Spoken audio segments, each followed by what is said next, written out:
നമസ്കാരം.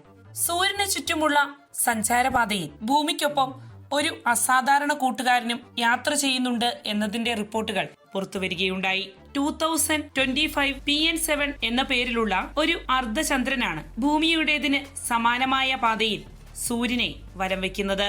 നാസ ഈ ഛിന്നഗ്രഹത്തെ ക്വാസിമൂണായി അംഗീകരിച്ചു.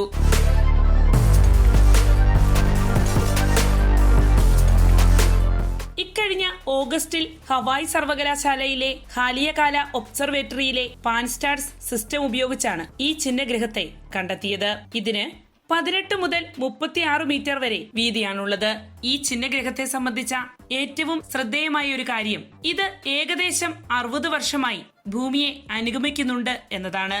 എന്നാൽ ഇക്കഴിഞ്ഞ ഓഗസ്റ്റിൽ മാത്രമാണ് ഇതിനെ ശാസ്ത്രലോകത്തിന് കണ്ടെത്താനായത്. 2083 വരെ ഈ ഛിന്നഗ്രഹം നിലവിലുള്ള അർദ്ധ ഭ്രമണപഥത്തിൽ തുടരുമെന്നും നാസ സ്ഥിരീകരിക്കുന്നു. ഏകദേശം 60 അടി വീതിയുള്ള ഒരു ചെറിയ ഛിന്നഗ്രഹമാണ് PN7. ഇത് താൽക്കാലികമായി ഭൂമിയുടെ ഭ്രമണപഥത്തിന് സമാനമായ ഒരു ഭ്രമണപഥത്തിൽ സഞ്ചരിക്കുന്നു. ഇത് 1,86,000 മൈൽ വരെ ഭൂമിയോട് അടുക്കുന്നു. ന്യൂജേഴ്സിയിലെ ലിബർട്ടി സയൻസ് സെന്ററിലെ പ്ലാനറ്റോറിയം ഡയറക്ടർ മൈക്ക് ഷാനഹാൻ പറയുന്നു, ചന്ദ്രനിൽ നിന്ന് വ്യത്യസ്തമായി PN7 ഭൂമിയെ നേരിട്ട് പരിക്രമണം ചെയ്യുന്നില്ല, മറിച്ച് ഭൂമിയുടെ ഭ്രമണപഥത്തെ അടുത്ത് പ്രതിഫലിപ്പിക്കുന്ന ഒരു പാതയിലൂടെയാണ് ഇത് സഞ്ചരിക്കുന്നത്. അതിനാൽ തന്നെ ഇത് ഭൂമിക്ക് തൊട്ടു പിന്നിലാണ് സഞ്ചരിക്കുന്നതെന്ന തോന്നലുണ്ടാക്കും. ഗുരുത്വാകർഷണപരമായി ഭൂമിയുടേതുമായി താൽക്കാലികമായി യോജിക്കുന്ന സൂര്യകേന്ദ്രീകൃത ഭ്രമണപഥവുമായി ഇവ ബന്ധപ്പെട്ടിരിക്കുന്നതിനാലാണ് ജ്യോതിശാസ്ത്രജ്ഞർ ഇത്തരം ഛിന്നഗ്രഹങ്ങളെ ക്വാസിമൂണെന്ന് വിളിക്കുന്നത്. ഭൂമിയുടെ രണ്ടാം ചന്ദ്രൻ എന്നും വിശേഷിപ്പിക്കുന്ന ഈ ഛിന്നഗ്രഹം ഭൂമിയിൽ നിന്ന് ഏകദേശം 4 ദശലക്ഷം കിലോമീറ്റർ അകലെയാണ്. ചന്ദ്രനേക്കാൾ ഏകദേശം 10 മടങ്ങും അകലെയാണ്. അതിനാൽ തന്നെ നഗ്നനേത്രങ്ങൾ കൊണ്ട് ഈ ഛിന്നഗ്രഹത്തെ കാണാനാവില്ല. ഇത് നിരീക്ഷിക്കുന്നതിന് ഹാലിയകാല ഒബ്സർവേറ്ററിയിലെ പോലുള്ള മികവുറ്റ ദൂരദർശിനികൾ ആവശ്യമാണ്. അവതാർ എന്ന സിനിമയിലെ പണ്ടോറയെ പോലെ ഭൂമിയുടെ രണ്ടാമത്തെ ചന്ദ്രൻ എന്ന് PN7 വിശേഷിപ്പിക്കുന്നുണ്ടെങ്കിലും ഭൂമിക്ക് ഇപ്പോഴും 2,39,000 മൈൽ അകലെയുള്ള ഒരൊറ്റ പ്രകൃതിദത്ത ഉപഗ്രഹം മാത്രമേ ഉള്ളൂ എന്നതാണ് യാഥാർത്ഥ്യം. ലിബർട്ടി സയൻസ് സെന്ററിലെ പ്ലാനറ്റോറിയം ഡയറക്ടർ മൈക്ക് ഷാനഹാസ് വിശദീകരിക്കുന്നു.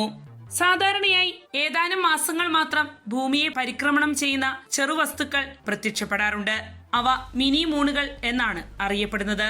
എന്നാൽ അതപേക്ഷിച്ച് ക്വാസിമൂൺ എന്ന വിഭാഗത്തിൽപ്പെടുന്ന ഛിന്നഗ്രഹങ്ങൾ പതിറ്റാണ്ടുകളായി ഭൂമിയുടെ ഭ്രമണപഥം പങ്കിടുന്നവയാണ്. 2025 PN7 എന്ന ഛിന്നഗ്രഹവും നീണ്ട വർഷങ്ങൾ ഭൂമിയെ പരിക്രമണം ചെയ്യുന്നതാണ്. അതിനാൽ തന്നെയാണ് ഈ ഛിന്നഗ്രഹത്തെ ക്വാസിമൂണെന്ന് വിശേഷിപ്പിക്കുന്നതും.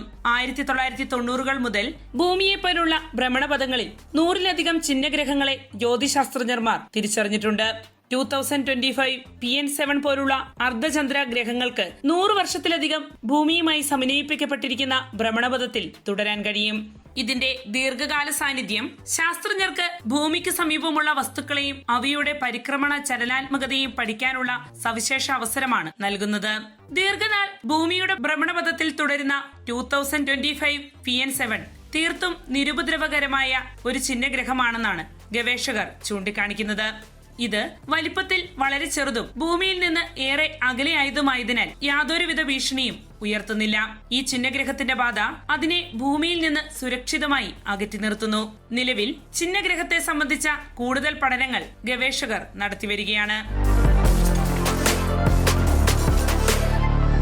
വാർത്തയുടെ നിറം തേടി തനിനിറം.